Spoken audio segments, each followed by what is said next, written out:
Ok, muchas gracias. Voy a compartir también mi pantalla. Un segundo. Acá.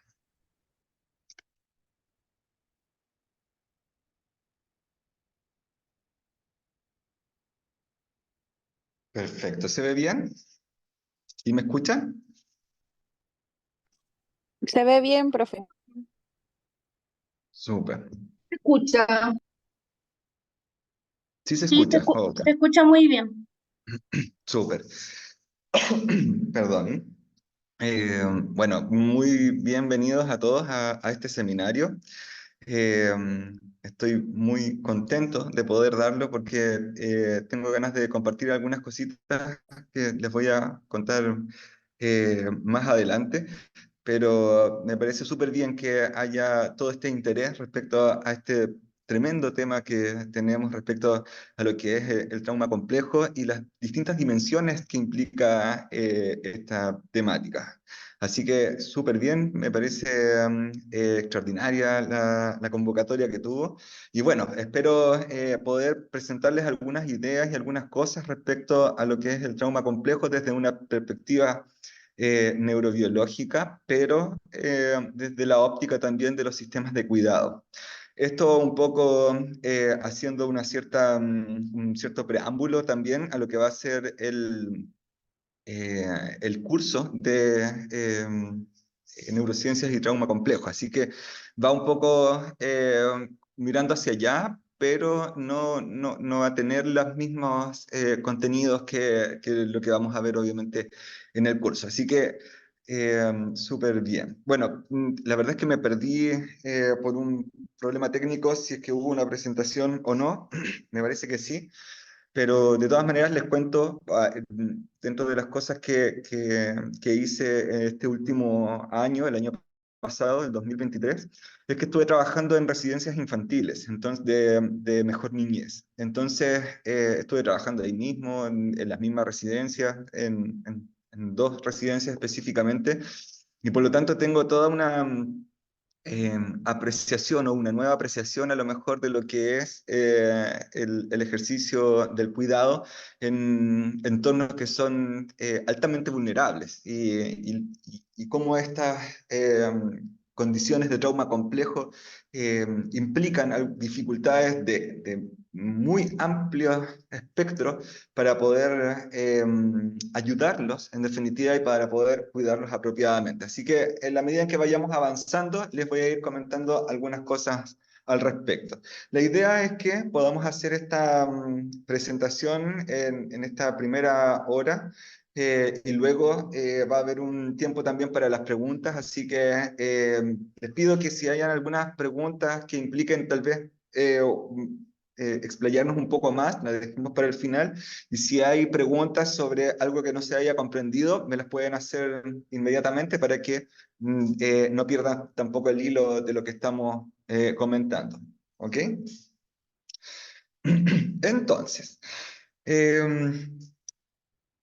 mi interés principal de poder hablar acerca de los sistemas de cuidado es entender, en definitiva y en primera instancia, que el cuidado propiamente tal, o el ejercicio del cuidado, es un ejercicio que no solamente implica al cuidador principal, que normalmente son los padres y las madres, sino que en realidad un sistema de cuidado puede implicar a la familia extendida e inclusive a los entornos donde un niño, por ejemplo, puede acceder, que es obviamente un entorno como el jardín o el colegio, también son parte tal vez de este sistema de cuidado un poco más lejano tal vez a lo que son la familia nuclear, pero de todas maneras están presentes también en el cuidado. ¿Por qué existe el sistema de cuidado? ¿Por qué existe el cuidado? O sea, esto tiene íntimamente relación con lo que nosotros entendemos acerca de lo que es el apego, ¿ya? Eh, ¿Y en qué sentido? Cuando nosotros hablamos de los vínculos de apego, el vínculo de apego nace y emerge eh, junto con los vínculos de amor y de cariño, pero que son distintos. Estos vínculos de apego emergen y nacen debido a que nosotros como seres humanos somos eh, personas, sujetos que nacemos de manera inmadura y que por lo tanto, en la medida en que nosotros vayamos creciendo, necesitamos el cuidado de uno otro, ¿sí? ¿Por qué? Porque somos seres organismos atriciales. Se les llama atriciales porque nacemos inmaduros orgánicamente y por lo tanto somos incapaces de valernos por nosotros mismos. Entonces, ¿qué hace la naturaleza al respecto?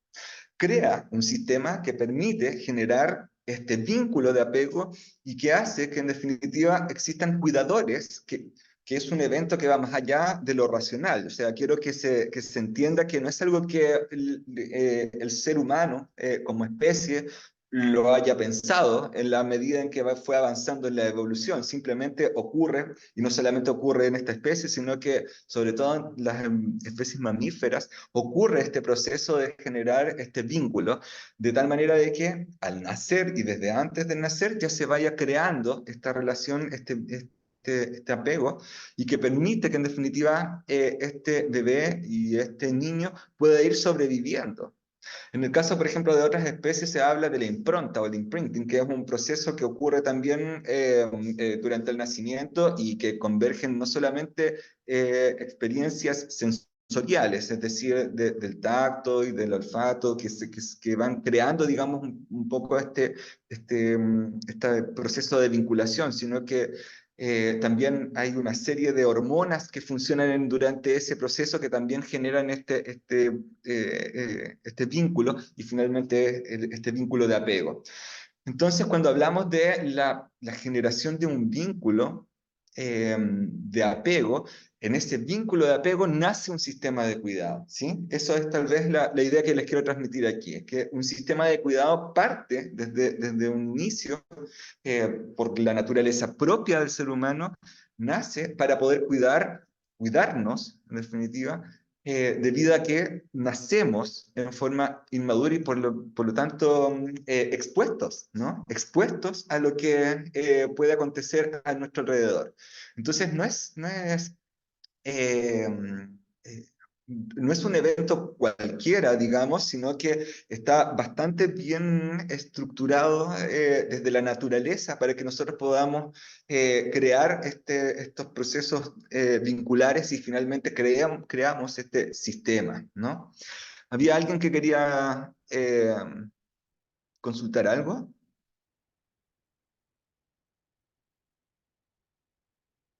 ¿No? Bueno, entonces, en principio, entonces, este sistema de cuidado va a promover la protección de los niños, de los bebés, y así sucesivamente hacia la adultez. De hecho, solo como para dejar ese antecedente ahí, los vínculos de apego no se terminan en la infancia o en la adolescencia, nosotros tenemos vínculos de apego también en la adultez. Si a ustedes, por ejemplo, les ocurre alguna situación compleja, supongamos que van conduciendo un auto, o les pasa algún problema en la casa, y necesitan acudir a alguien, piensen ustedes a quién es el primero que van a llamar. ¿Van a llamar a sus papás? ¿Van a llamar a sus mamás? ¿Van a llamar a sus parejas? Lo más probable es que van a llamar a la persona con la que sientan o con quien tengan este vínculo de apego y activan el apego, porque activar el apego implica o significa que en definitiva recurro a la ayuda, al apoyo y al resguardo del otro. ¿Ok? Em, Alison creo que quería consultar algo, ¿no?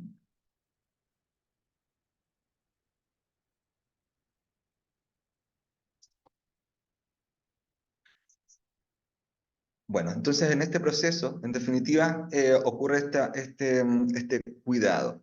Ahora, el sistema de cuidado de todas maneras es un poco más complejo, ¿sí? Le otorga condiciones de estimulación y experiencias apropiadas para formar la arquitectura de redes nerviosas que representan el mundo y permiten interactuar con él de forma eficiente. Es decir, este sistema de cuidado tiene la propiedad, la virtud, la facultad de crear un escenario, ¿ya? Para los bebés, en la medida en que van naciendo y que vamos creciendo, eh, ocurre que se crea un entorno. Los cuidadores, papás, mamás, abuelos, abuelas, hermanos, familia extendida, tíos, que estén cuidando a un bebé y a un niño, va creando espacios, ¿sí? Cuando yo, por ejemplo, me pongo a jugar no sé, no sé, mi hijo o eh, mi sobrino, mi sobrina, nos ponemos a jugar, yo como adulto y como parte de ese sistema de cuidado estoy eligiendo, por ejemplo, juguetes, estoy eligiendo colores, estoy eligiendo una diversidad de cuestiones que implican una experiencia que es de alguna manera eh, absorbida por este niño. Pero ¿qué es ese absorbido? Esa absorción de la experiencia es en realidad la constitución o la construcción de redes nerviosas que procesan todos estos elementos que están ahora presentándose ante mí, ¿ya? Y por lo tanto, la vida o la percepción, mejor dicho, que yo tengo del mundo se hace en función de estas experiencias que me dictaminan cómo se supone que son las cosas. Las primeras veces que yo veo los colores verdes, los colores blancos, los colores azules, van a ser en definitiva las redes neuronales que el día de mañana van a seguir procesando esos colores azules. Entonces, si yo estoy acostumbrado, por ejemplo, a ver los colores verdes, estoy acá en el sur, yo estoy acá en Puerto Montt, veo mucho verde, mi procesamiento de los colores verdes tal vez va a ser más eficaz que las personas que viven, no sé, por ejemplo, en Antofagasta, eh, donde el color verde es bastante ausente, pero a diferencia de nosotros, ellos están muy expuestos a los colores cafés. Entonces probablemente van a tener una mucha mejor capacidad de procesamiento de información de esos colores que yo. ¿Sí? ¿Me siguen? Entonces, vean lo importantísimo que es, en definitiva, el espacio y la escena, el escenario que nosotros construimos a través de la continua interacción, del continuo andar, digamos, con los niños y de cómo eso va creando una forma de entender y de percibir el mundo, ¿sí? Y fíjense lo crítico que es las acciones, las pequeñas acciones que nosotros hacemos con ellos y que permiten, en definitiva, crear un mundo. La representación del mundo es una representación que está construida en redes nerviosas. O sea, eso sí existe. Sí, de hecho, muchas de esas redes les llamamos memorias, y cuando existen problemas en la adultez o en la adultez mayor como el Alzheimer, lo que va ocurriendo es que se van cortando esas redes porque hay una muerte masiva de neuronas que están implicadas en ciertos recuerdos. Entonces, si esas neuronas se mueren, el recuerdo se pierde y ya no tengo una representación, en ese caso, de un pasado, por ejemplo. ¿Sí? Hay otras alteraciones, están como las agnosias, por ejemplo, las afasias, que también implican la interrupción de la representación de, por ejemplo, el lenguaje o de la percepción de cosas. ¿Así? Entonces, hay muchas condiciones que pueden ir cambiando dependiendo de cómo nosotros estimulamos. Pero fíjense en definitiva y en resumen respecto a esto, que la importancia que tiene respecto a lo que nosotros como sistema de cuidado podemos otorgarles a los niños a través de las cosas que hacemos con ellos y a través de las cosas que otorgamos, que les entregamos, etcétera. ¿Sí?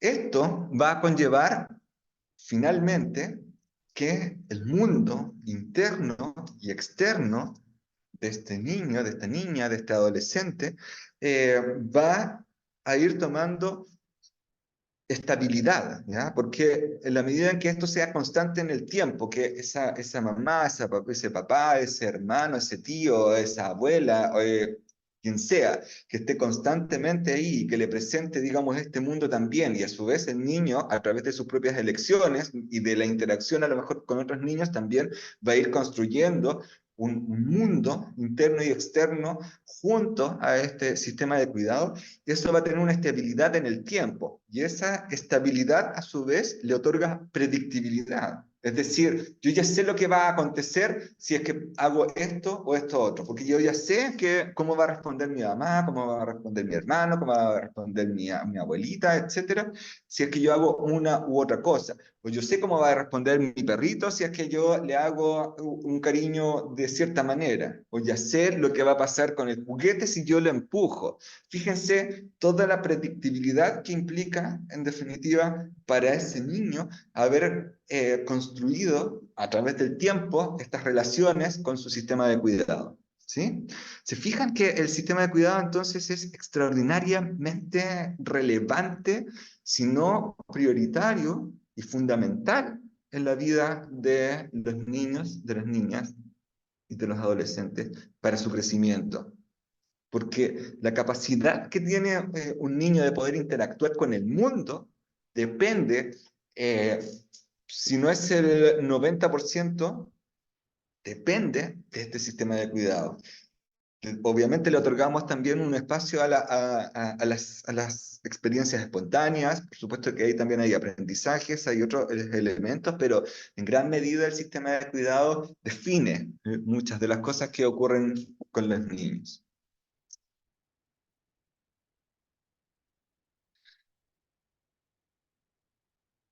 Entonces, acá hay alguien que pregunta, hola, ¿este apego se puede dar desde el embarazo? Por supuesto, de hecho, comienza en el embarazo. Porque el apego en gran medida depende también de algunas hormonas que son liberadas durante ciertas interacciones, pero esas interacciones comienzan en la etapa prenatal. A través, por ejemplo, del hablarle. Obviamente el bebé no va a entender las palabras, pero empieza a reaccionar ante la voz, ante el tono de voz. Entonces, después del nacimiento, por ejemplo, es más sensible a esos tonos de voces que están asociados a las personas, obviamente, que las emitieron en su momento, y eso es algo predecible. ¿Te fijas? Eso es algo que reconoce, y eso es lo que otorga cierta sensación de estabilidad y de seguridad, porque el apego, en el fondo, y finalmente lo que otorga es un estado de seguridad. La gracia de un adecuado vínculo de apego es que a través de ese vínculo de apego se otorguen las condiciones de seguridad para ese niño o bebé, se sienta seguro. ¿Ok? Ahí está.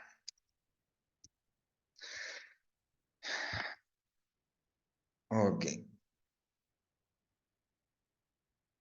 Voy a seguir y después voy a ir como ahondando tal vez en algunas otras cosas para que no nos quede nada dando vuelta. Este es el modelo del círculo de seguridad de Cooper, Hoffman y otros, que a mí me parece bastante útil y práctico para entender cómo va gestándose este sistema de cuidado. ¿Y cómo ocurre esto? Lo que plantea este modelo del círculo de seguridad, yo se los recomiendo muchísimo, por favor, búsquenlo y revísenlo. Es bastante interesante para entender cómo trabajar desde el vínculo de apego con los niños y cómo se puede ejercer adecuadamente este cuidado. ¿Y qué dice este modelo? Ellos plantean que las personas, nosotros los cuidadores, que estamos representados con las manos en este lado de acá, somos la base segura, ¿ya? Y en un vínculo de apego, mm, eh, pongámosle entre comillas, adecuado. A mí no me gusta mucho calificarlo de buenos o malos, ni ninguna cosa, pero aquellos vínculos de apego, digamos, más funcionales, tienen una cualidad bastante particular. En general, los niños, en el que llamamos vínculos de apego seguros, lo que hacen en general es hacer este proceso de exploración y vuelta hacia sus sistemas de cuidado o de apego. Entonces, cuando hay un adecuado vínculo de apego, los niños normalmente se alejan un poco de nosotros cuando están en un entorno nuevo, como por ejemplo una plaza, ¿ya? Se pueden ir alejando un poquito y a veces miran hacia atrás y vuelven, y luego van hacia otro punto, miran, están tranquilos y vuelven. Luego pueden volver al mismo punto, juegan con otros niños y miran hacia atrás. Entonces este vaivén constante que representa un poco el círculo propiamente tal, es bastante evidente eh, cuando el sistema de cuidado ejerce el cuidado adecuadamente también. Cuando aparecen otros estilos de apego, como no sé, evitante, por ejemplo, normalmente los niños se mantienen más bien alejados y sin hacer mucha, no sé, sin llamar mucho la atención, por ejemplo. En definitiva, lo que representa este sistema de cuidado es que plantea que los niños pueden salir, explorar, pero a su vez esperan que uno esté disponible para ellos. Eso es súper importante, porque en la medida en que ellos, los niños, te pueden ver que estás disponible para ellos, entonces tú puedes seguir desarrollando, o sea, desenvolviéndote en lo que estabas haciendo antes. Si en verdad no ocurre eso, lo más probable es que busque maximizar el cuidado, que significa que va a hacer algunas cosas para que tú finalmente vuelvas tu atención hacia ellos y estés disponible, porque eh, un niño lo que necesita es la disponibilidad del otro, no precisamente el molestarte o el estar haciendo cosas para que tú estés constantemente fijo en ellos, a menos de que ya haya alguna dificultad en la forma en la que se ha ido gestando el vínculo, que es problema o es una situación que no vamos a abordar aquí hoy, pero que puede pasar obviamente. Cuando ocurre una situación de estrés, que ese es el punto crítico acerca de cuándo se activa el vínculo de apego, se activa cuando hay una situación estresante, es decir, algo no lo he podido resolver, algo me ha pasado, digamos, se genera esta condición, esta situación de estrés y acudo, ¿ya? Y ahí es donde este sistema de cuidado lo protege, lo consuela, se alegra en él y organiza sus sentimientos, es decir, ayuda, esto es ya parte de lo que es el proceso de regular emocionalmente a ese niño, es organiza sus sentimientos, a ver qué pasó, cómo ocurrió, dónde te duele, ¿te duele algo? Etcétera. ¿Te fijas? Entonces va generando este proceso de cuidado. Voy a ir a prender la luz porque está oscurito aquí. Un segundo.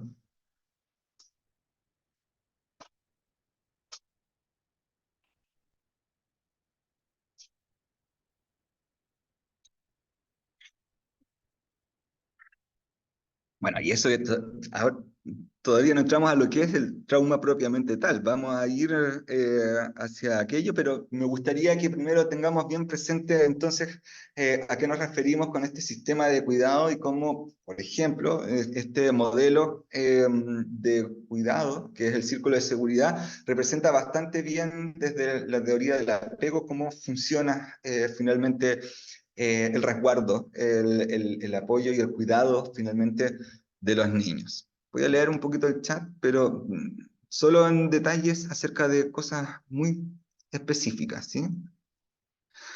Em,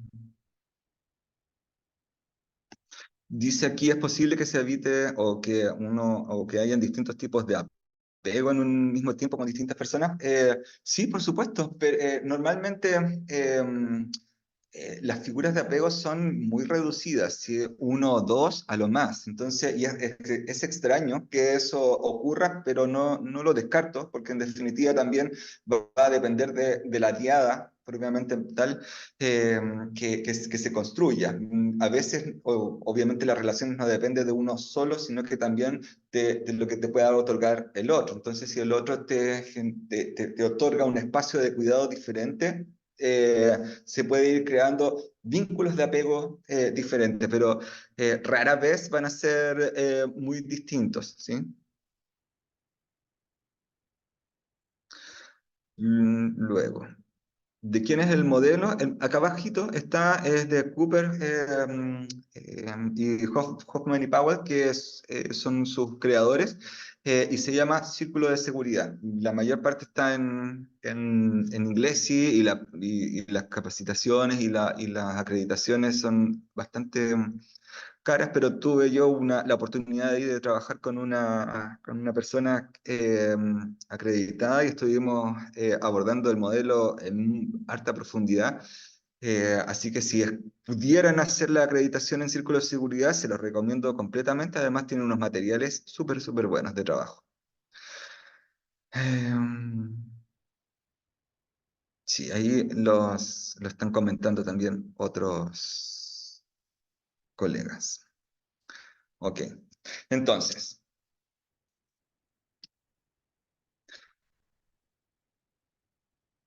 ¿Qué pasa con el trauma complejo y cómo entendemos el trauma complejo desde esto que estoy comentando ahora y también respecto a la neurobiología? Cuando hablamos de un trauma complejo, eh, hablamos de, hay dos tipos de, se identifican dos tipos de trauma complejo. El tipo uno, que es cuando se produce un evento traumático crítico, digamos, y que se caracteriza por no haber sido adecuadamente manejado en su momento y que termina generando consecuencias a futuro, ¿ok?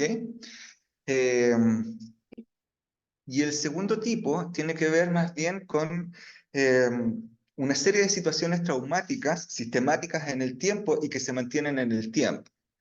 ¿Ok? Entonces, y que conforman en definitiva lo que llamaremos entonces el trauma complejo. Y el trauma complejo lleva ese nombre no precisamente porque el trauma propiamente tal es complejo, ¿ya? Sino que más bien porque la forma de expresarse el trauma es muy, muy diferente o divergente entre todas las personas. Entonces es bastante difícil determinar que el origen sea, de un síntoma, por ejemplo, del origen sintomático, sea en definitiva parte de un trauma propiamente tal, o sea, o tenga un origen en alguna otra condición o circunstancia o patología, o como quieran llamar. Entonces, de ahí viene el nombre o el acompañamiento de complejo, ¿ya? Y no propiamente tal porque el trauma sea así. Ahora, piensen ustedes que una de las mejores formas de prevenir el trauma complejo es justamente el adecuado ejercicio del cuidado, ¿sí? Si se ejerce adecuadamente el cuidado, entonces es muy, muy probable que se pueda disminuir considerablemente el impacto de situaciones traumáticas y que podamos evitar que eso se constituya como tal en el tiempo. Pero si lamentablemente los sistemas de cuidado no son los adecuados y se generan ciertas negligencias, descuidos o situaciones, o sea, tenemos que pensar que muchas veces en las familias ocurre que a lo mejor el papá o la mamá sufre de algún tipo de problema de salud mental, el otro lamentablemente no puede estar muy presente porque recae en esa persona el sostener económicamente la familia, no sé, estoy poniendo escenarios difíciles, y ocurren cosas con los niños, eso perfectamente puede ir concretándose en un trauma complejo. De hecho, no necesariamente tiene que ocurrir en la casa. El bullying propiamente tal se puede constituir fácilmente en un trauma complejo. Y es algo que no es tan fácil de manejar, sobre todo porque no son situaciones o variables que puedan ser manejadas directamente, por ejemplo, por la familia, sino que depende, en este caso, de actores del sistema educativo. Entonces, la posibilidad de que se vaya gestando los traumas complejos son muy variados, sino no solamente ocurren cuando hay negligencia o cuando hay violencia lisa y llanamente en un entorno de cuidado, en un hogar, ¿no? Entonces, en ese sentido, ¿qué cosas pueden ocurrir acá? O sea, cuando los estudios han mostrado que el trauma complejo puede implicar cambios, en este caso, por ejemplo, estructurales en diversas áreas cerebrales. Hay cosas tan grotescas como, por ejemplo, lo que se llama el zamarreo en la primera infancia del bebé, implica o genera un síndrome del niño zamarreado que hace que, perdón, el cerebro, como está en proceso de crecimiento, y lo mismo va a ocurrir con las membranas que protegen el cerebro y así también el cráneo, estas membranas que son las meninges, que tenemos dos membranas y un espacio, el espacio aracnoideo entre esas dos membranas. Ocurre que esas membranas están para proteger y para amortiguar, pero el zamarreo a veces es tan violento que termina generando una destrucción de la corteza cerebral, de las áreas más extensas, y se destruyen lisa y llanamente. O sea, ahí ya no es solo el trauma complejo, sino que ocurren alteraciones tan graves que terminan en discapacidad intelectual importante, por ejemplo, entre otras dificultades motrices, etcétera. Eso es tal vez como una forma bien crítica que va más allá de a lo mejor del trauma complejo, sino que lo estoy pensando desde, por ejemplo, los niveles de violencia, que uno asocia a la producción de trauma complejo, pero esos niveles de violencia pueden partir desde muy tempranamente en esas alteraciones. Ahora, avanzando en el tiempo, se ha observado, por ejemplo, que los distintos niveles de violencia y los tipos de violencia inclusive pueden generar cambios en el grosor, por ejemplo, de ciertas áreas cerebrales. No es lo mismo recibir violencia física, por ejemplo, que violencia sexual. Y eso puede generar cambios en distintas áreas cerebrales. También podemos tener cambios en la conectividad cerebral, o sea, una cosa es la estructura, es las redes neuronales que se conformaron para procesar experiencias propiamente tal, y también está el nivel de conectividad que hay entre un área y otra. Fíjense, por ejemplo, y esto es bastante interesante, que cuando ocurre el trauma, o más bien cuando hay negligencia en el cuidado y finalmente ocurren constantes eventos que constituyen el trauma complejo y no hay nadie para regularlos emocionalmente, se produce no una desconexión, sino que nunca se logra conectar las áreas prefrontales con la amígdala. Esto es importante porque cuando se produce una desregulación emocional y sentimos rabia o sentimos miedo profundo, es la amígdala la que desencadena esta reacción, pero son las áreas prefrontales las que de alguna manera detienen esa reacción, y cuando está este cuidado negligente y se constituye este trauma complejo en el tiempo, eh, sobre todo porque nadie regula emocionalmente a ese niño, esa es la principal causa de esta situación. No hay una conexión entre ambas estructuras y por lo tanto la reacción de los niños suele ser súper crítica y no hay ningún nivel, ni tipo, ni clase de autorregulación ante eso. ¿Por qué? Porque la regulación emocional se va gestando y se va produciendo en la medida en que hay un adulto cuidador que regule emocionalmente al niño. Y en la medida en que eso ocurra una y otra y otra y otra vez, ese niño va adquiriendo y va desarrollando sus habilidades de autorregulación. Eso nos enseña, no es que uno le diga, ya, mira, ahora cuando te pase eso, mejoras esto, otro, sino que se va creando en la medida en que alguien regula emocionalmente a ese niño. Y de hecho esto tiene un periodo crítico de desarrollo y este periodo es alrededor de hasta los 12 años. Entonces es un periodo, igual es un periodo amplio, pero en niños en situaciones bastante complejas, como por ejemplo de residencia, si parten tempranamente ahí y nadie se ocupa de ejercer este acompañamiento de regulación emocional, esos niños les cuesta muchísimo. Y bueno, parte de la experiencia que tuve el año pasado fue de haber conocido niños que, o sea, es algo impresionante la nula capacidad que tienen de autorregulación. Obviamente no todos, estoy pensando en uno o dos en particular, pero o sea, tú ves que son incapaces de poder gestar esa autorregulación. Es la impulsividad hecha carne. ¿te fijas? Es bastante potente, y claro, cuando tú revisas la historia de vida de los niños, te vas dando cuenta que es muy probablemente, es muy probable que no haya recibido obviamente ese acompañamiento que requería y ese proceso de regulación que requería. Y después cuando tú conoces a las mamás, por ejemplo, a las personas que están al cuidado y ves cómo es la relación, claro, o sea, no, es así, o sea, todo cuadra en lo que está ocurriendo, todo converge finalmente en lo que está ocurriendo. También ocurren cambios fisiológicos de las estructuras cerebrales. Cuando hablamos de cambios fisiológicos, hablamos de los cambios funcionales, es decir, hay una hipofuncionalidad o una hiperfuncionalidad de ciertas áreas. Si, por ejemplo, tendemos a tener o estamos en situaciones traumáticas que implican a lo mejor un peligro constante de personas dentro de la casa que pueden o abusar sexualmente de ti o te pueden agredir constantemente, verbalmente. O sea, tú entras a la casa y tú sabes que ya te va a llegar un reto o te van a garabatear o te van a decir algo. Comienza a haber una hiperfuncionalidad, por ejemplo, de la amígdala.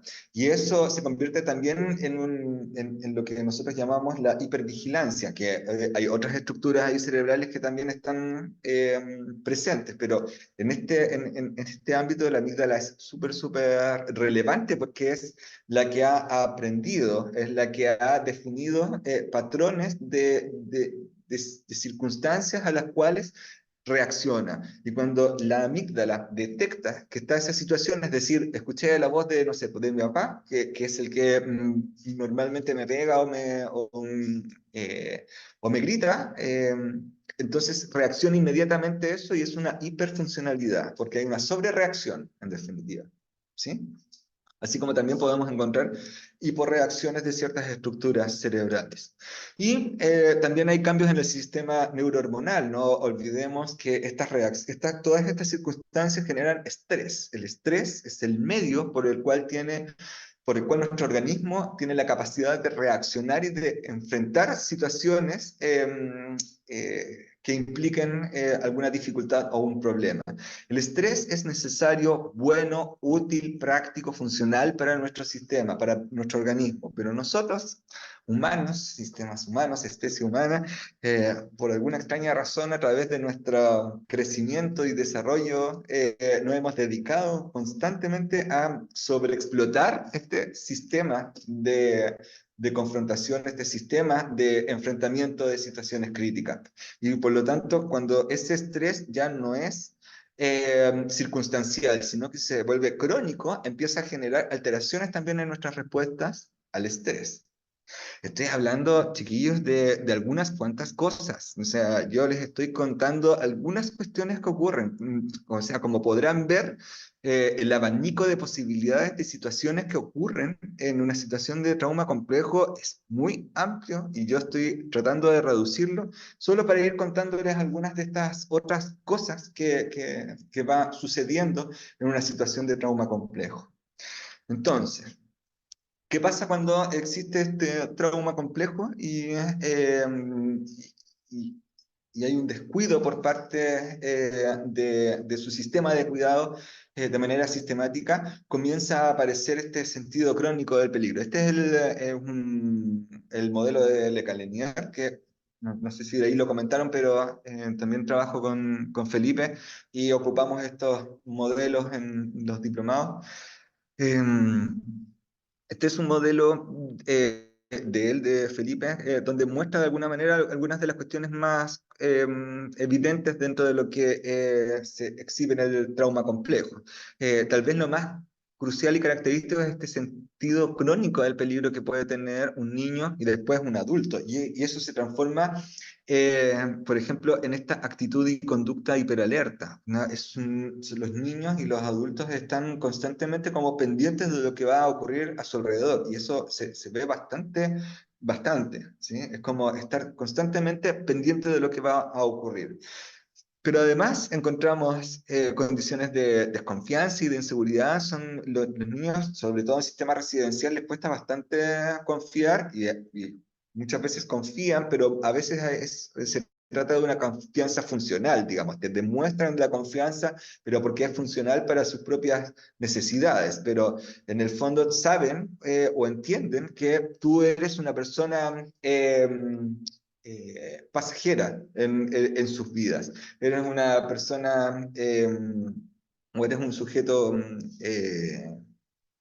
que no va a permanecer en sus vidas por mucho tiempo, muy probablemente. Se me fue la palabra, por ahí alguien la dirá. Pero en definitiva no vas a durar mucho. Entonces se vuelve bastante funcional y ellos lo saben y te lo dicen, o sea, en conversaciones o cuando se enojan te lo dicen directamente. No hay ningún tapujo en eso. Hay algunos deterioros progresivos en el desarrollo, claramente, y lo que les comentaba recién, hay unas expectativas constantes de daño y de abandono, siempre, siempre. Cuando hay un trauma complejo ya profundo, siempre va a haber esa sensación y siempre va a sentir que el mundo es despiadado y que el mundo es caótico y que probablemente te va a dañar.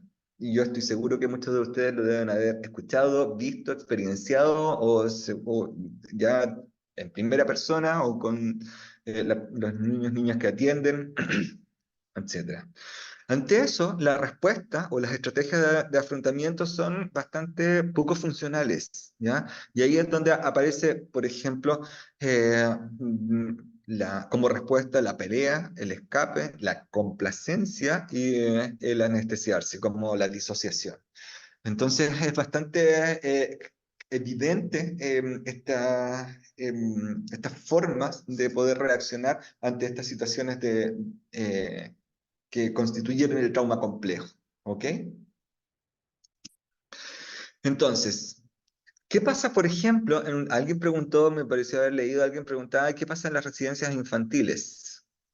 Les voy a contar algunas cosas de las que yo creo que pasan, o sea, no es que yo creo, de lo que yo vi en un trauma, en una residencia, en las residencias, y ante lo que voy a decir tampoco quiero entrar a demonizar la residencia propiamente tal, porque yo voy a tratar de contarle más bien hechos, no tantos juicios, pero podrán hacer sus propios juicios después o más tarde les podré decir mi propio juicio, pero quiero mostrarles un poco desde este contexto, desde lo que uno espera como ejercicio de cuidado, donde entendemos que cuando hay un trauma complejo ocurren muchas alteraciones a nivel neurobiológico respecto al funcionamiento y procesamiento de las experiencias que están teniendo esos niños. ¿Y qué hace una residencia, por ejemplo, pensando en un sistema de cuidado tutor? ¿No?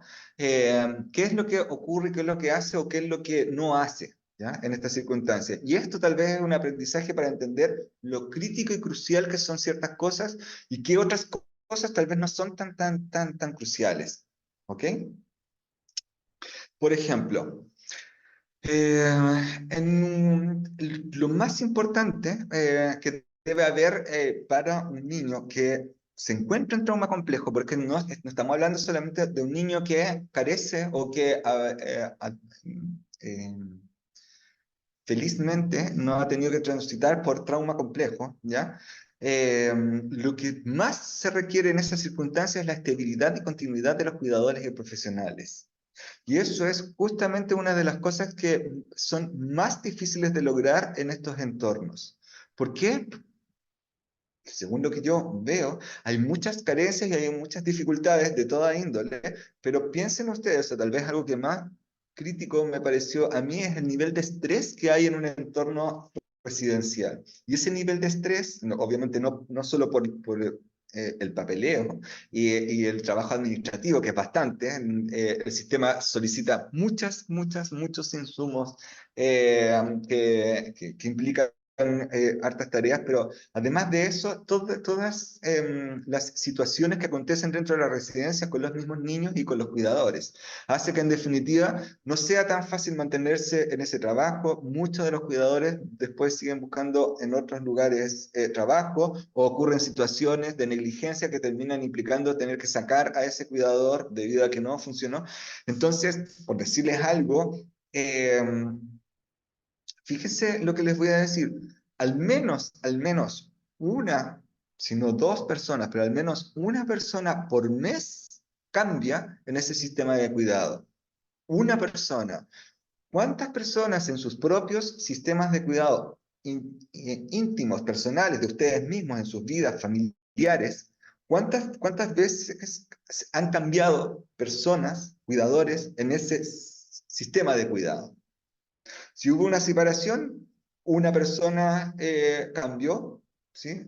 Un año, y después otros años, 2 años después, tal vez ingresó otra persona, por decirles algo. Estamos hablando de aquí que mensualmente cambia esa figura, mensualmente. Entonces, el nivel de inestabilidad y de baja predictibilidad es extraordinariamente alto. O sea, estoy pensando, estamos hablando de una residencia infantil de niños de 8 a 18 años. Eso es un detalle importante. Entonces, eh, esa tía, ese tío con el que enganché y todo bien y todo pasando, puede que no esté el próximo mes. ¿Se fijan? Y no solamente eso, fíjense que además que los niños van siendo trasladados y van cambiando o vuelven con sus familias, que es lo mejor que les puede pasar, digamos, a pesar de que debido al mal cuidado de esas familias llegaron aquí, pero fíjense que uno desea que vuelvan a esas familias porque aquí pasan cosas, ¿ya? Entonces, además, los niños cambian, ¿ya? Sus mismos compañeros, con los que dormían, a veces son piezas individuales, a veces son de a dos. Entonces, mi compañero que estuvo, no sé, 8 meses conmigo, ahora se va. Fíjense el nivel de variabilidad. Eso es pensando en la base segura, pensando en lo importante que es esa estabilidad. Cuando los niños requieren que apoyes tu exploración, ¿cuáles son las actividades recreativas y de apoyo que se hacen y que deben ser hechas mostrando un interés y apoyo genuino? Genuino. O sea, esto no es así como que tengo ganas de, o sea, tengo que hacer la pega y ya hagamos una cuestión, así como, y no quieren hacer nada, entonces ya, si nadie quiere hacer nada, yo no hago ninguna cuestión tampoco, en fin con el asunto. O ya, Juanito, hagamos esta cuestión, así que tenemos que hacerla. Obviamente ahí no hay un interés de compartir con el niño, sino que hay un interés por cumplir una actividad que tengo que hacer. Y eso es en el mejor de los casos, porque no siempre están disponibles o se hacen esas actividades recreativas y de apoyo. Entonces, la pregunta es, si no se hacen todas esas actividades necesarias para poder crear representaciones del mundo diferentes, acuérdense que el juego es ya fundamental en el crecimiento. ¿Por qué? Porque recrea escenarios. Los juegos son ensayos de la realidad en la cual tú puedes equivocarte y lo que ocurre con eso es perder puntos, no perder insumos, no perder personas, no perder la vida. ¿Te fijas? El juego es fundamental para crear representaciones y ensayar acerca del mundo, donde después, cuando lo tengas que enfrentar, lo hagas tal vez con cierta base. Pero si no tienes nada de eso, la falta de esas actividades conlleva que los niños tengan que buscar ellos sus propias actividades. ¿Y cuáles? Aquellas que están hechas para estimular y generar el placer.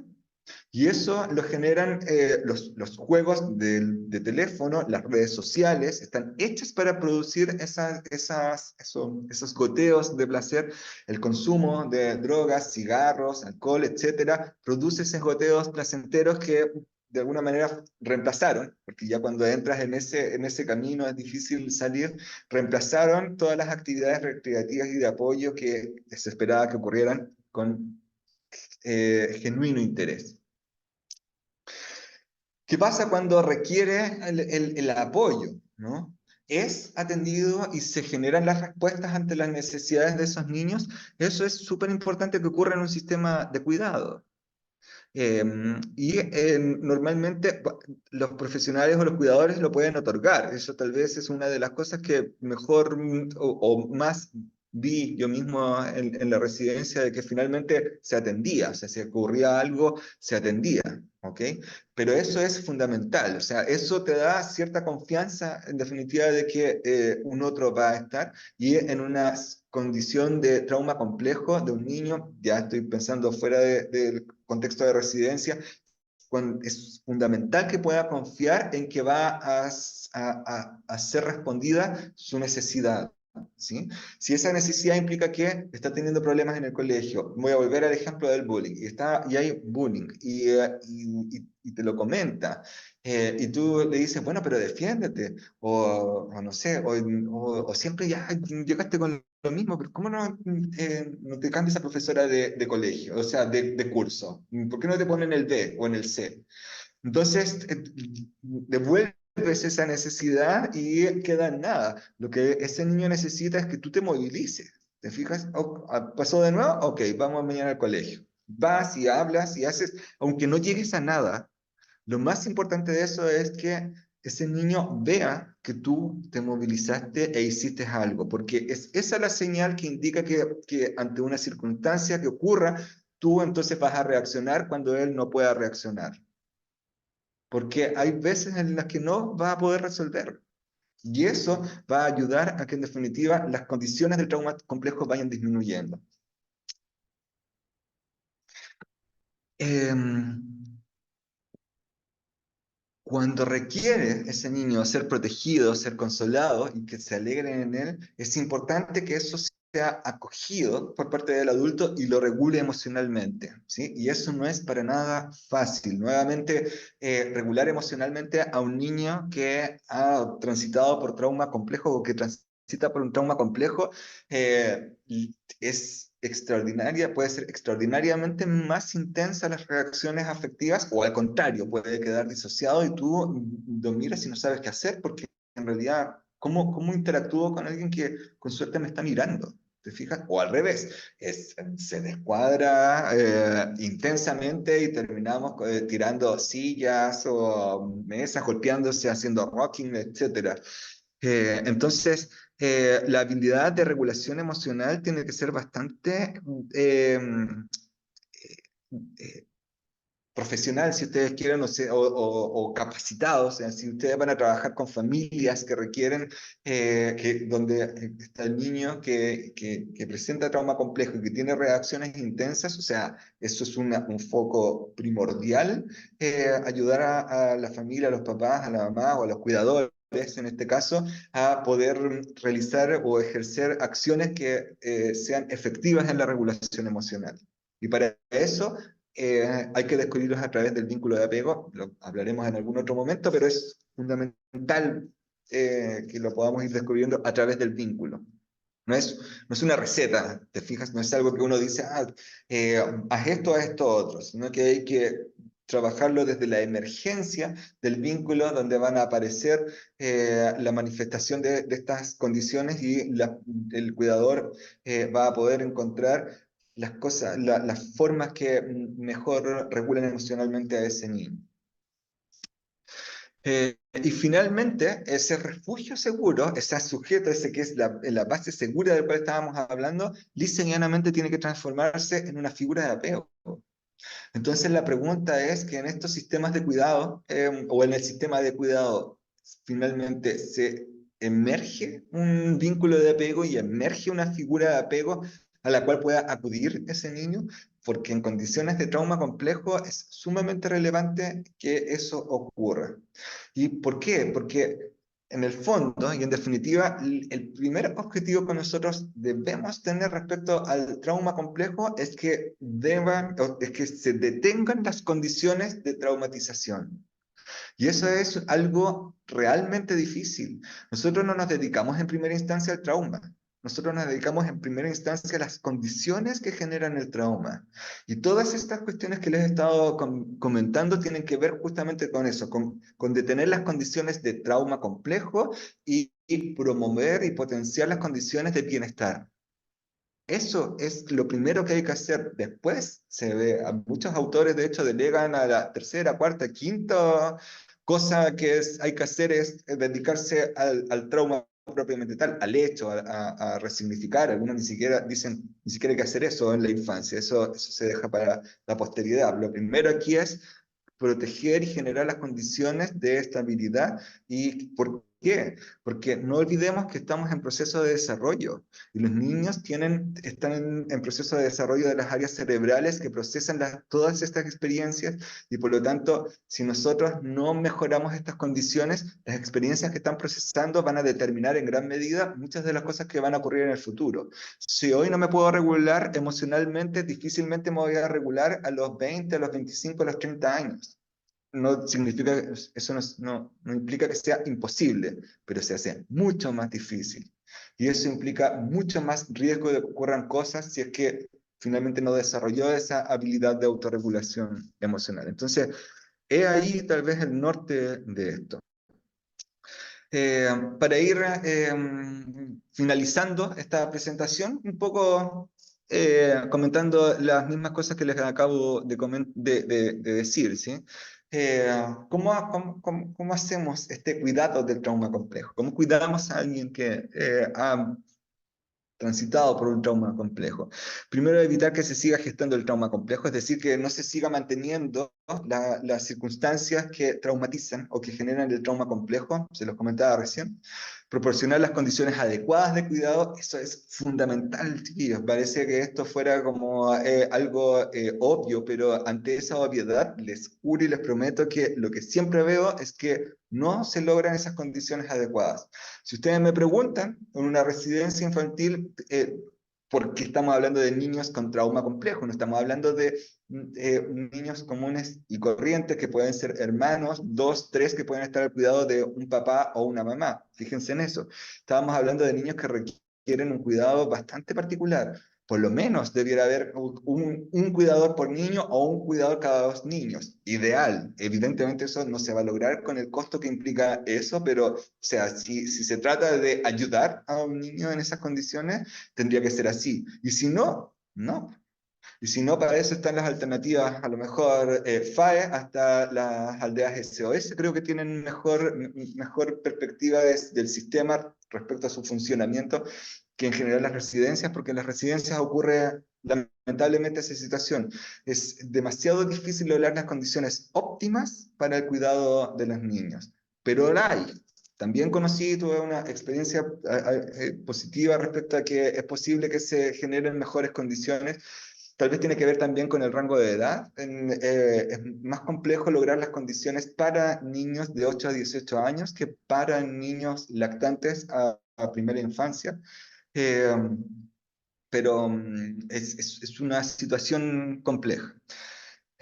Cuando estas condiciones se hayan logrado, hay que evitar la perpetuación del trauma y que hayan condiciones nutritivas de cuidado, lo que comentaba recién. Cuando esto se haya logrado, es posible abordar terapéuticamente el trauma complejo en forma eficiente. O sea, no tiene ningún sentido comenzar un trabajo acerca del trauma complejo, si estamos pensando en un entorno clínico, un setting terapéutico, si es que en la casa se siguen dando las condiciones o las actividades que terminan siendo gestantes del trauma complejo. O sea, eso como profesionales nosotros tenemos que dedicarles harto tiempo a poder estar atentos a que esas cosas no sigan ocurriendo y les damos prioridad.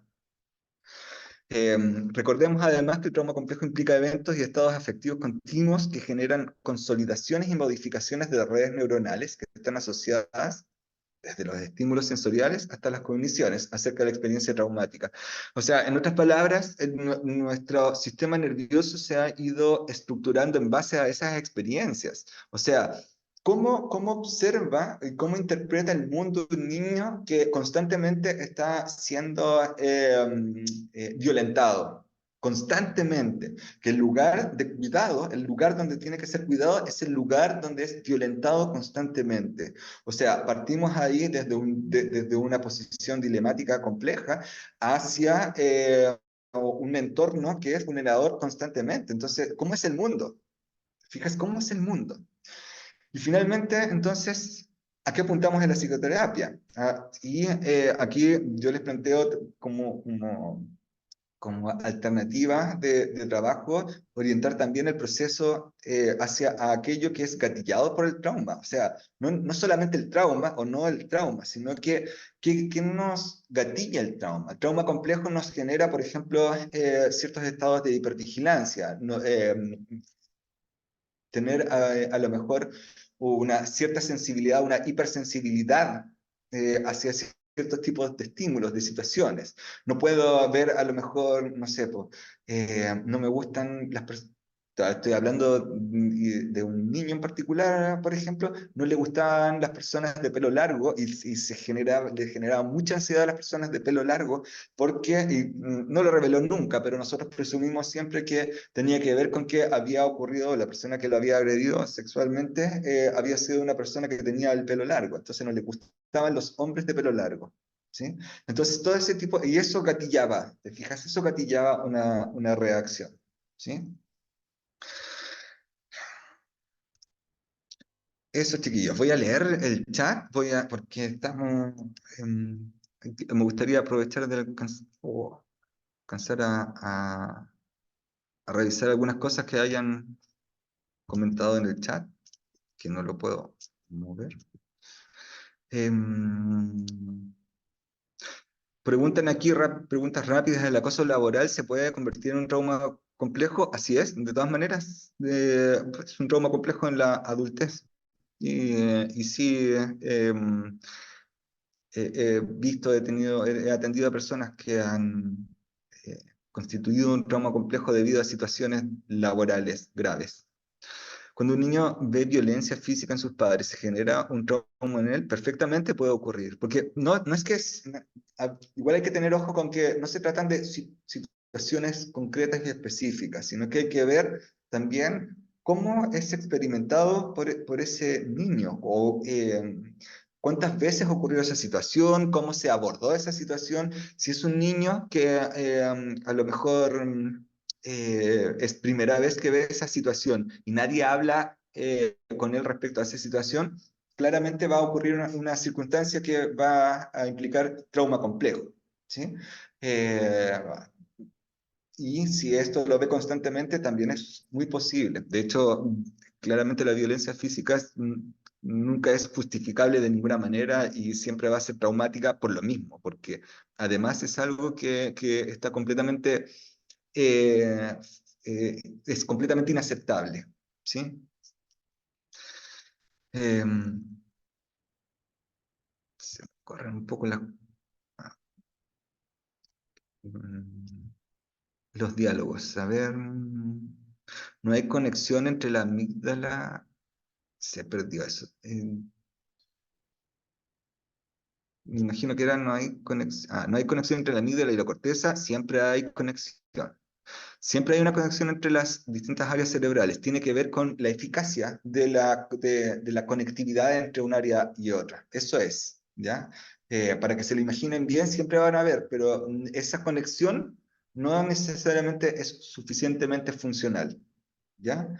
Es decir, no es capaz una de inhibir, por ejemplo, a la otra, pero están conectadas.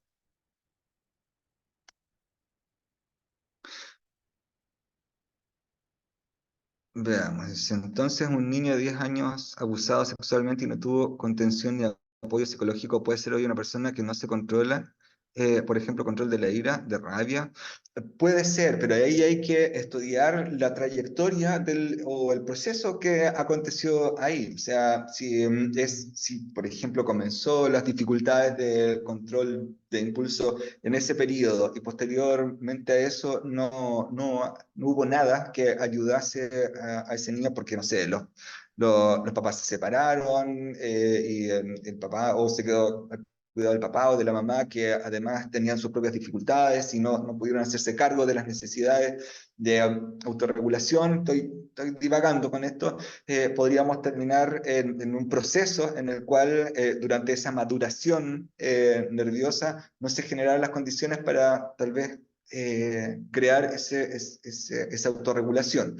Por eso es que hay otros niños que ante esa misma circunstancia no va a pasar el problema de control de ira, porque a lo mejor sí desarrolló o alcanzó a desarrollar esa habilidad y en el tiempo o en la adolescencia, donde también hay desarrollo de otras áreas cerebrales que tienen que ver sobre todo con las habilidades sociales complejas, que tienen que ver también con autorregulaciones, también se puede compensar o sopesar. Entonces, eso hay que estudiar siempre, siempre, siempre caso a caso.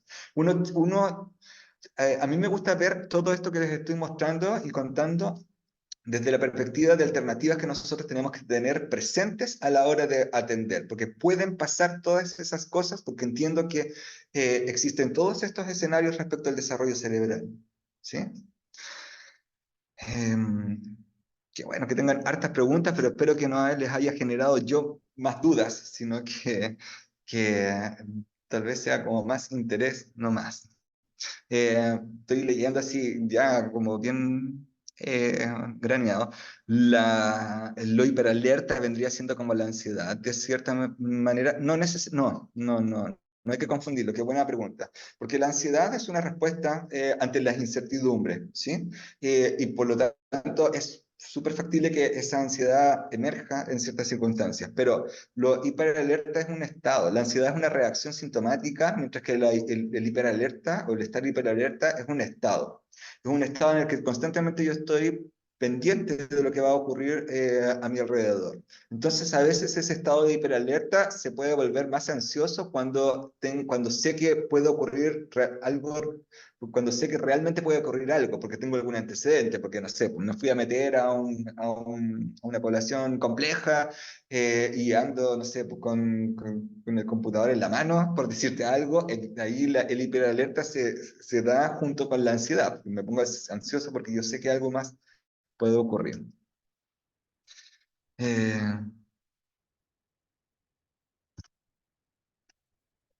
a ver, chiquillos, hay muchas eh, comentarios aquí que están súper bien. Hola, tengo entendido que neurológicamente el trauma complejo afecta al sistema nervioso, pero es posible ir resguardándolo de a poco para llegar a un sistema nervioso similar a alguien que no haya experimentado el trauma. Claro que sí. O sea, de hecho eso es lo que trato de alguna manera contarles y mostrarles. Si existe un sistema de cuidado que sea lo suficientemente eficiente o eficaz en ese cuidado, a pesar de que hayan ocurrido situaciones de trauma complejo, el proceso de desarrollo puede seguir bastante bien, bastante bien. Incluso a veces hasta compensado, aparecen elementos de resiliencia y eso otorga otros beneficios, digamos, dentro del desarrollo del sistema nervioso. Entonces, ese es el plan, esa es la idea. Mientras el sistema de cuidado funcione de mejor manera en esas circunstancias, mayor prevención tenemos respecto al desarrollo cerebral y este va a ser más adecuado en el tiempo.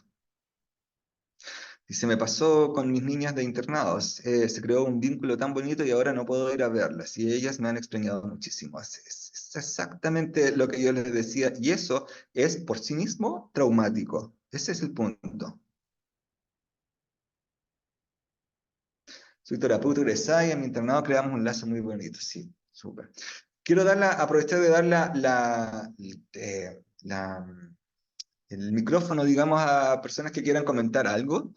Para no, porque hay mucho que leer y había personas que querían comentar también vocalmente, así que si alguien quiere comentar, Eh, hola, yo ¿sí? tengo una pregunta que a lo largo de la presentación se habló mucho de cubrir las necesidades del niño o la niña. ¿Sí? ¿Qué pasa cuando esto va más allá? O sea, se genera como una sobreprotección quizás en el sistema de cuidado que quizás vulnera de igual manera la necesidad del niño o de la niña. Ujú. Em, ¿Qué pasa con ese sistema de cuidado en sí? ¿O qué puede traer como consecuencia en el niño? Igual puede generar de cierta manera un trauma. O sea, es más difícil que ocurra el trauma desde esta perspectiva porque justamente el acto de protección es el que ayuda a resguardar la condición a la situación de trauma propiamente tal.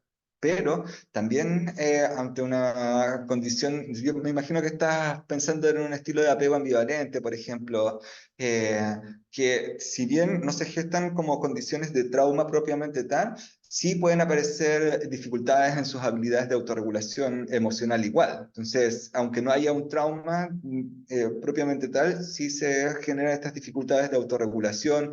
Y lo otro es que, así, rebuscando un poco dentro de lo que me estabas comentando, una situación que podría ser traumática es que justamente esa persona con la que ha creado este vínculo de apego ambivalente, o le ocurra algo a esa figura de apego, eso por sí mismo puede ser bastante traumático también, porque dado que la relación vincular se ha vuelto bastante dependiente, eh, por las dos partes, la pérdida de una de ellas, y estoy pensando desde el niño hacia la pérdida, por ejemplo, del papá o con la mamá con quien tenía este vínculo, puede ser bastante traumático. Pero como decía, no ocurriendo eso, de todas maneras están estas otras dificultades, por eso no es tan apropiado. Solo por contarles, porque a mí me gusta mucho esto, a mí me gusta mucho también la relación eh, entre personas y mascotas. Y hay algunos estudios, bueno, ha sido bastante estudiado los vínculos de apego que ocurren entre personas y sus perritos, pero también hay unos videos increíbles de los vínculos de apego entre las personas y sus gatitos. Y hay gatitos que muestran estilo de apego seguro, estilo de apego ambivalente, estilo de apego evitativo, y es idéntico a lo que uno podría ver en humanos. Entonces es bastante transversal y bueno, obviamente eso igual genera como distorsiones o alteraciones en la relación que se gesta entre ambos. Eso es bastante curioso. Si a alguien le interesa eso, bueno, perdí el computador lamentablemente hace poco, no sé si lo tengo tan a mano, pero lo podría buscar y se los envío, porque ese estudio es bastante bonito, son con grabaciones, entonces es como una especie de situación extraña, pero adaptado para las relaciones con las mascotas. ¿Alguien más tenía otra consulta? Puede hacerla. Yo, no sé si se me escucha bien. Sí, te escucho bien. Bueno, ya sabemos que existe la plasticidad neuronal y por eso igual quería consultar a qué edad sería conveniente intervenir para evitar el daño bioneuronal y las secuelas en la etapa adulta si el tío trauma complejo o polivictimización desde la infancia temprana, considerando factores como la poda neuronal en la adolescencia y también lo que usted mencionaba respecto al punto crítico del desarrollo de la autorregulación que se da hasta los 12 años. Entonces, por Qué eso buena quería saber como pregunta. qué edad sería como más eficiente generar y hacer una intervención para prevenir que se desarrollen todos los desencadenantes en la etapa adulta. Ya, mira, voy a aclarar un punto también, pero voy a contestar al tiro de la pregunta. Así, una edad, yo creo que no es posible decir una edad, sino que el, el, mm, la, la premisa siempre tiene que ser mientras antes, mejor. O sea, tú pillas de alguna manera alguna situación, un niño que esté transitando por una situación de esa naturaleza, inmediatamente hay que hacer todo lo posible porque eso no siga ocurriendo, porque el cerebro se desarrolla desde las etapas prenatales hasta los 18 20 años. Durante todo este tiempo, hay distintas áreas cerebrales que tienen momentos de maduración distintos, ¿sí? Hay algunas áreas que maduran a los 2 o 3 años, hay otras áreas que maduran a los 6 7 años, hay otras áreas que maduran a los 14 15 años, y, por ejemplo, la ínsula, que es una de las áreas más críticas respecto a la elaboración afectiva compleja, se termina de madurar recién a los 18 20 años. Entonces, en cualquier momento en que hay trauma complejo, de alguna manera puede afectar la experiencia de las personas. De diferentes maneras, eso sí. ¿Sí?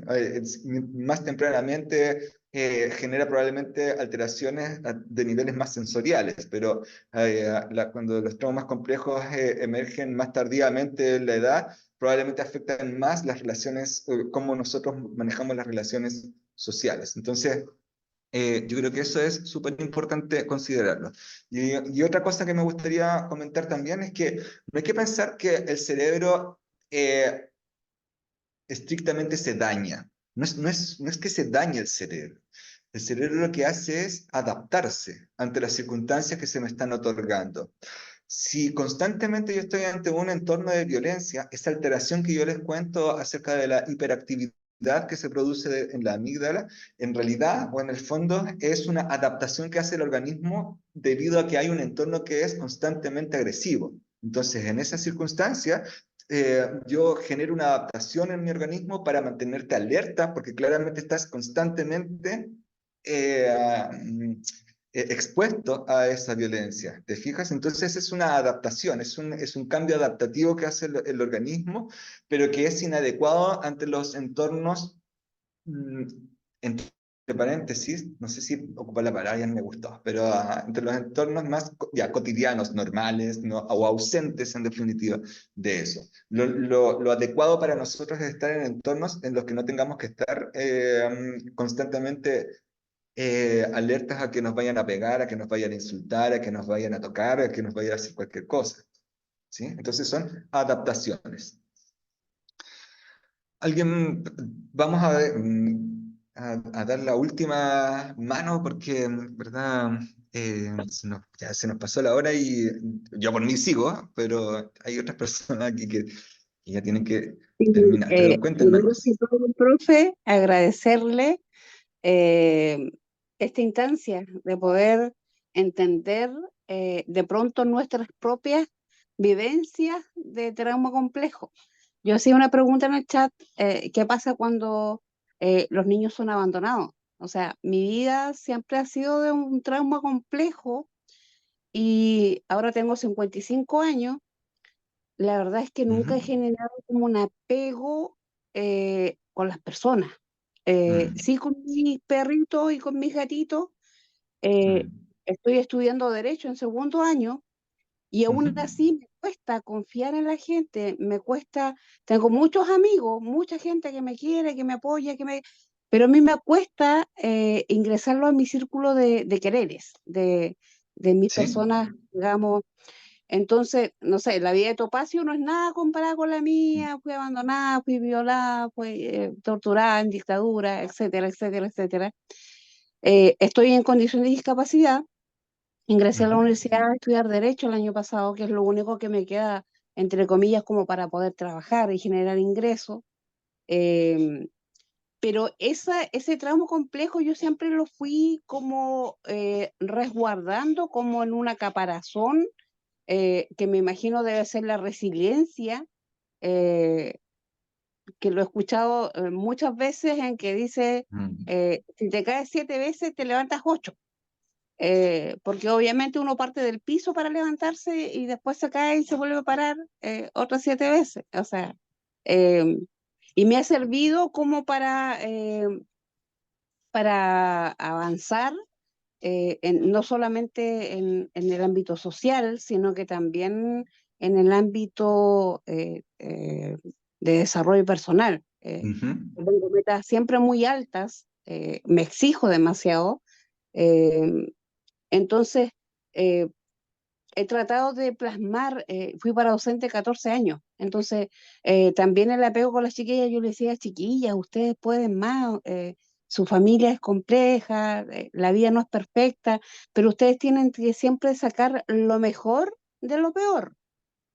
Y yo les decía, no ujú. sé, yo tengo la suerte ahora de que son enfermeras, son médicos, son personas con títulos profesionales cuando nadie da un peso por ellas y son mi gran premio. Como que la vida me regala a mí esas personas que yo le he podido cambiar la vida, pero en base a mi propia experiencia. Y la verdad es que yo siempre Ujú. estoy, bueno, hace tiempo me diagnosticaron como con trastorno de personalidad porque supuestamente tengo como esa adaptación de poder, em, o sea, es como de múltiples personalidades, entre comillas, porque yo digo, no, yo elijo mis batallas, elijo mis quehaceres, pero yo misma no me lo puedo explicar. Porque yo creo que cualquier otra persona, estando en mis zapatos, sería muy difícil avanzar. Y esa fuerza que nace de mí, yo creo que es la resiliencia, es la forma de darle vuelta al destino y de sembrar semillas para que la protección infantil, que fueron cosas que yo sufrí, por eso estoy estudiando derecho, como tener el foco eh, principal en el tema de la protección de la niñez y la adolescencia, porque son como las bases en el fondo de la personalidad de lo que se va a hacer en el futuro o de qué Claro. forma vamos a enfrentar los traumas, de qué forma vamos o sea, vamos a atender el estrés, la ansiedad, etcétera. Eso es, profe, agradecida en el alma, la verdad es que a mí me sirvió mucho para comprender mi manera de ser. Me cuesta generar apego, pero agradeciéndole yo creo que sí hemos generado un apego así virtualmente, así que agradecida en el alma. Muchas gracias. Muchas gracias por tus palabras y por compartir ese relato. Claramente ha sido un camino difícil el que has tenido que transitar, pero siempre creo que, o sea, tú misma has ido desarrollando tus propias estrategias para ir avanzando y solventando. Yo creo que nunca hay que dejar de pensar en que es posible estar mejor, en todo caso. Yo creo que el bienestar siempre tiene que ser un horizonte dentro de nuestras vidas y en ese sentido siempre perseguirlo a pesar de todas las vicisitudes, las dificultades que se han transitado. Así que me parece súper bien que mantengas ese principio rector en la vida de que si te caes 7 veces, te levantas 8 veces, porque es la forma de poder llegar en algún momento a esa meta. Así que te agradezco mucho esas palabras. Eh, y nada, pues también agradecerle al resto. Yo no sé, en realidad todo esto depende de otra persona, que es nuestra amiga de soporte, Francisca. Así que cuéntame, Francisca, cómo estamos. Efectivamente, estamos cortísimos de tiempo, lamentablemente no podemos aceptar más consultas porque tenemos que pasar al sorteo. Así que eso, agradecerles a todos por su participación en el seminario del día de hoy, también agradecerle a Víctor Ojeda por su presentación.